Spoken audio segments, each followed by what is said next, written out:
Wie schnell man doch mit einer simplen Grafik polarisieren kann. Für mein letztes Video zu den verschiedenen politischen Extremen von links und rechts hatte ich, naiv wie ich bin, eine Grafik des Hufeisenmodells genutzt, ohne zu wissen, wie umstritten diese Theorie ist.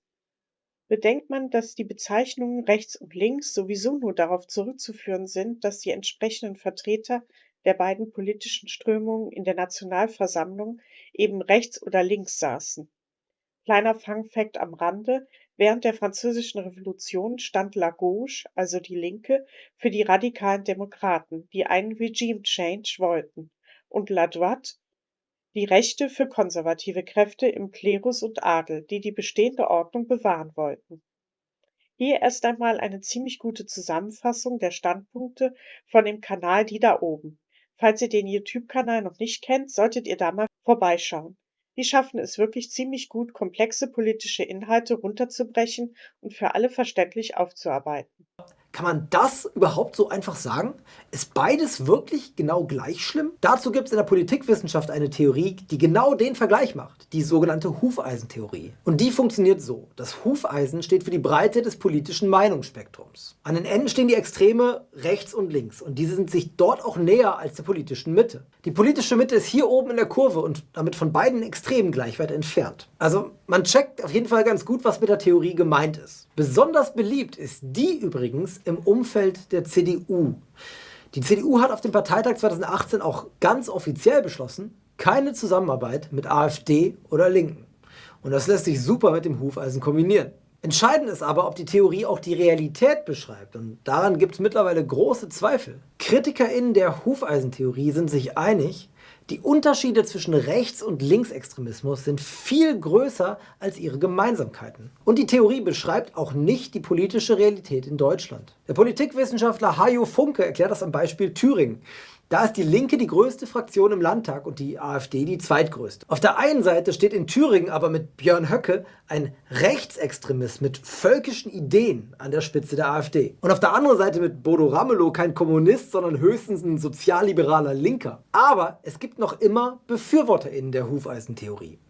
Die sagen, nicht der Gegensatz zwischen rechts und links ist entscheidend, sondern der Gegensatz zwischen extremistisch und demokratisch. Also, die Theorie ist enorm umstritten. Nicht nur in der Politikwissenschaft, sondern auch im Bundestag. Um das nochmal zu sagen, die wahre Gefahr in diesem Land kommt immer noch von rechts. Deshalb darf eben Linksextremismus mit Rechtsextremismus niemals auf eine Stufe gestellt werden. Tatsächlich wächst die Zahl der Rechtsextremisten in den letzten Jahren noch schneller als die der Linksextremisten. Selbst Innenminister Horst Seehofer, lange Zeit einer der schärfsten Kritiker des Linksextremismus, sagt mittlerweile: Der Rechtsextremismus, der Rechtsterrorismus, der Antisemitismus sind die höchste Gefährdung unseres freiheitlichen Rechtsstaates. Und der Verfassungsschutz sieht das genauso. Alle sind sich einig, nichts ist momentan so gefährlich wie der Rechtsextremismus. Umstritten ist dieses Modell, wie ich auch in meinem Video erwähnt habe, weil es stark simplifiziert. Aber da ich eine simple und übersichtliche Darstellung gesucht hatte, die eben genau das hervorhebt, dass die extremen Lager weit von der Mitte entfernt sind und sich immer weiter von der Mitte entfernen, je extremer sie sind, habe ich mir nichts dabei gedacht. Und um das klarzustellen: Der Sinn des Kanals soll ja gerade sein, die politischen Begriffe so einfach wie möglich und so komplex wie nötig darzustellen. Was allerdings zu Recht an dem Modell kritisiert wird, sind zwei Dinge. Zum einen, dass die Entfernung von der Mitte, da es sich um eine symmetrische Darstellung handelt, auf beiden Seiten gleich ist und dass es keine größere Distanz zwischen Links- und Rechtsextrem gibt, was dazu verleiten kann, beide Extreme auf eine gleiche Stufe zu stellen. Selbstverständlich war das nicht meine Absicht. Auch wenn ich beide extremen Positionen ablehne, besteht, glaube ich, keinerlei Dissens darüber, dass die extreme Rechte weitaus gefährlicher ist als die extrem Linke. Nicht nur, dass die Gewalttaten rechtsextremer Gruppen und Einzeltäter in den letzten Jahren förmlich explodiert ist, Stichwort Angriffe auf Flüchtlingsunterkünfte, auch besteht ein riesengroßer Unterschied hinsichtlich der Qualität und Schwere der Taten.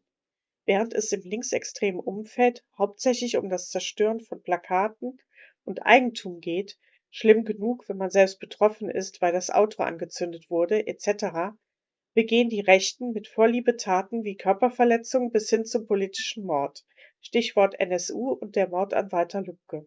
Stellt man diese beiden Grafiken von Korrektiv und Katapult gegeneinander, wird das Verhältnis, glaube ich, sehr klar.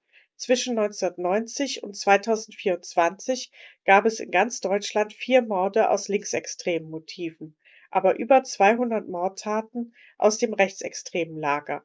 Stellt man dann noch die grundlegenden Ideen beider Extreme gegenüber, Verstaatlichung von Eigentum, internationale Zusammenarbeit und Solidarität auf der einen Seite, Rassismus, Antisemitismus und Nationalismus mit einem Hang zum Autoritären auf der anderen Seite, wird, glaube ich, sehr schnell klar, wer hier das bedenklichere Menschen- und Feindbild hat. Nur in einem sind sich beide Extreme einig.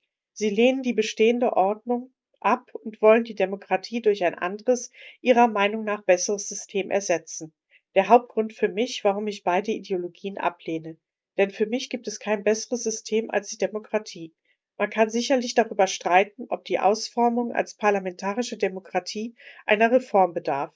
Aber die Demokratie ist bisher die einzige Staatsform, die allen Staatsbürgern und Staatsbürgerinnen die gleichen Freiheiten und Rechte gewährt, Minderheiten schützt und keine strukturelle Gewalt gegenüber seinen Subjekten, dem Volk, ausübt. Nachdem ich nun zum Hufeisenmodell recherchiert habe, finde ich dieses Modell zwar auch etwas fragwürdig, aber ich denke, würde man das Hufeisen ein bisschen modifizieren, wäre es kein schlechtes Modell.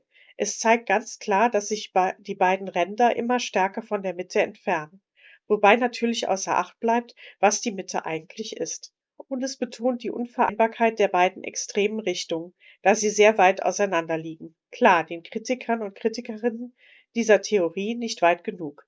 Aber das ließe sich ändern, indem man das Hufeisen nicht symmetrisch wie ein umgedrehtes U darstellt, sondern einfach die linke und rechte Seite weiter öffnet.